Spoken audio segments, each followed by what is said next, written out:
Assalamualaikum warahmatullahi wabarakatuh. Alhamdulillahi rabbil alamin. Allahumma salli wa sallim ala sayyidina Muhammad wa ala alihi wa sahbihi ajma'in, amma ba'du. Saudara-saudara kaum muslimin wal muslimat di mana saja berada, semoga selalu mendapatkan curahan rahmat dan nikmat dari Allah Subhanahu wa taala. Seiring dengan bergulirnya waktu, ternyata banyak dari beberapa habib dari golongan habaib yang membantah terhadap pernyataan atau fatwa Kiai Haji Imamuddin yang meragukan kesahihan nasab habaib di Indonesia. Termasuk juga dari Habib Ahmad Ghazali Assegaf. Ini tulisan hari Senin tanggal 10 April 2023 melalui majalah faktakini.info. Bantahan terhadap Kiai Haji Imaduddin Husman yang meragukan kesahihan nasab habaib di Indonesia. Baru-baru ini terdapat tulisan yang cukup viral khususnya di kalangan habaib yang meragukan nasab mereka di zaman ini, bahkan nasab kakek buyut mereka ratusan tahun yang lalu. Tulisan ini disusun oleh Kiai Haji Imaduddin Husman, Ketua Komisi Fatwa MUI Banten dan pengasuh Pondok Pesantren Nahdlatul Ulum. Pendapat Kiai Haji Imaduddin ini sebagaimana yang disampaikan oleh Habib Taufik Assegaf, Ketua Rabithah Alawiyah, hanya serpihan kecil yang tidak perlu ditanggapi secara serius. Jadi menurut Habib Taufik Assegaf, tulisan dari Kiai Haji Imamuddin anggaplah sebuah serpihan kecil yang tidak perlu ditanggapi secara serius. Akan tetapi sebagai generasi muda Alawiyin, saya merasa terlecut oleh ucapan Syafiq Hasim untuk menjawab melalui penelitian ilmiah juga. Paling tidak penelitian sederhana ini bisa menenangkan sebagian habaib dan kaum muslimin mengenai teori yang dibangun oleh saudara Imaduddin.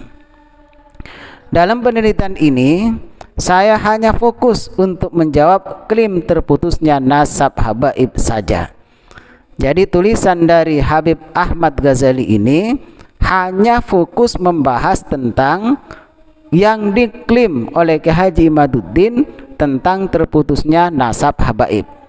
Imaduddin berpendapat bahwa penelitian nasab harus didasarkan pada sumber primer, yaitu kitab nasab yang ditulis pada zaman tokoh yang dibahas itu hidup. Pernyataan ini bisa dikatakan sebagai pijakan utama penelitian nasab habaib yang ia lakukan. Jadi ini merupakan penelitian nasab habaib yang ia lakukan. Pendapat Imaduddin ini adalah benar jika objek penelitian sejarahnya adalah sebuah peristiwa seperti bencana alam, perang, kelahiran tokoh, dan sebagainya. Namun jika objek kajiannya sejarahnya adalah nasab yang merupakan informasi bukan peristiwa, maka tidak selalu benar, bahkan bisa ngawur. Jika ini diterapkan, maka bahkan nasab Nabi Muhammad SAW yang telah diakui secara ijma, konsensus ulama akan tertolak. Karena tidak ada seorang pun yang menyusun kitab nasab Nabi SAW di zamannya atau bahkan di beberapa generasi setelahnya. Dalam ilmu fikih, para ulama telah menjelaskan bagaimana cara menetapkan sebuah nasab, yaitu dengan bukti al-bayyinah, yakni yang dimaksud bukti atau al-bayyinah, pengakuan atau al-iqrar, keputusan hakim, hukmul qadi, dan berita yang tersebar luas, al-istifadhah. Tiga cara pertama bisa dilakukan jika pelaku peristiwa kelahirannya masih hidup. Adapun cara keempat dipakai dalam penetapan nasab yang tidak melibatkan pelaku. Cara terakhir inilah yang umumnya dijadikan sumber penulisan kitab-kitab nasab yang kadang baru disusun jauh setelah tokoh yang dibahas meninggal. Informasi tentang nasab tidak mesti tercatat pada lembaran, tapi bisa juga dihafal dalam ingatan orang-orang. Apalagi pembahasan nasab habaib yang notabene berlatar belakang bangsa Arab yang mereka dikenal sangat teliti dan mendetail dalam mencatat dan menghafal nasab mereka. Saya langsung baca pada poin selanjutnya. Menurut Habib Ahmad Ghazali Assegaf, fenomena untuk meragukan nasab, yakni nasab Alawiyyin, bukan hal yang baru. Di dalam kitab Khalasatul Athar juz 1 sahifah 75 disebutkan, sebagian ulama menceritakan bahwa ketika para Alawiyyin telah memiliki posisi yang kuat di Hadramaut, terdapat sejumlah ulama di wilayah itu yang ingin memastikan kesahihan nasab. Maka mereka meminta para Alawiyyin untuk mendatangkan bukti yang dapat diterima.